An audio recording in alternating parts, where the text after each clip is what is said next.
ও মুসলমান ভাইরা আমার লক্ষ্য করে শুনুন, এখন একদল বলে যে আল্লাহর প্রতি বিশ্বাস করতে হবে, আবার রসুলের প্রতি কেন বিশ্বাস করতে হবে?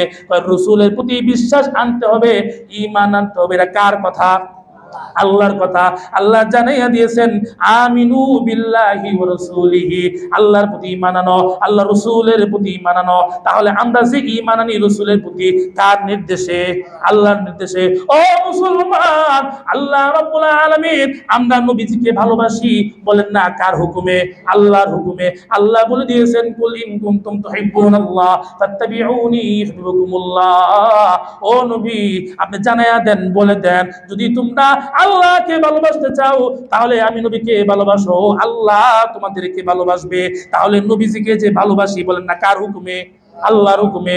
ও মুসলমান, নবীর প্রতি যে দুরূদ পড়ি, সালাম দেই, বলেন না কার হুকুমে?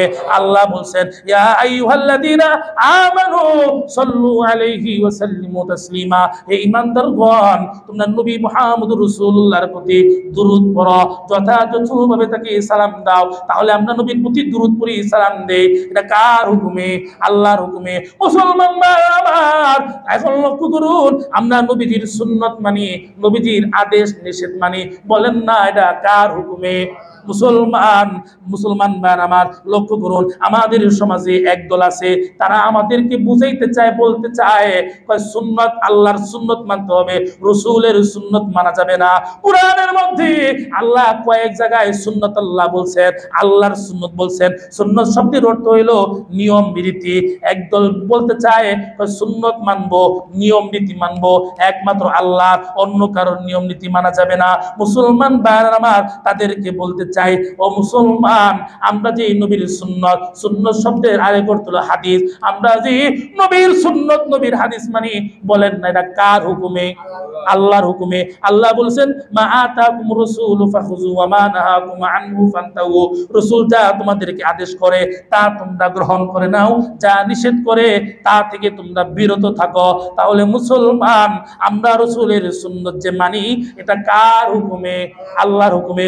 অতএব মুসলমান ভাইরা আমার, এটা কোনো শিরক হয় না, কারণ মুহাম্মদ রাসূলুল্লাহর প্রতি ঈমান আনতে আল্লাহ বলেছেন, মুহাম্মদুর রাসূলুল্লাহকে ভালোবাসতে আল্লাহ বলেছেন, মুহাম্মদুর রাসূলুল্লাহর প্রতি দুরূদ সালাম পড়তে আল্লাহ বলেছেন, মুহাম্মদুর রাসূলুল্লাহর আদেশ নিষেধ মানতে আল্লাহ বলেছেন।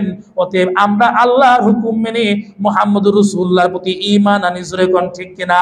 যারা মুহাম্মদুর রাসূলুল্লাহর প্রতি ঈমান যারা না আনবে, মুহাম্মদুর রাসূলুল্লাহকে যারা ভালো না বাসবে, মুহাম্মদুর রাসূলুল্লাহর প্রতি যারা দুরূদ সালাম না করবে, যারা মুহাম্মদুর রাসূলুল্লাহর আদেশ নিষেধ যারা না মানবে, এরা ঈমানদার, বিশ্বাসী হতে পারে না। জোরে কোন ঠিক কিনা? চ্যানেলটি সাবস্ক্রাইব করে আমাদের সঙ্গেই থাকুন।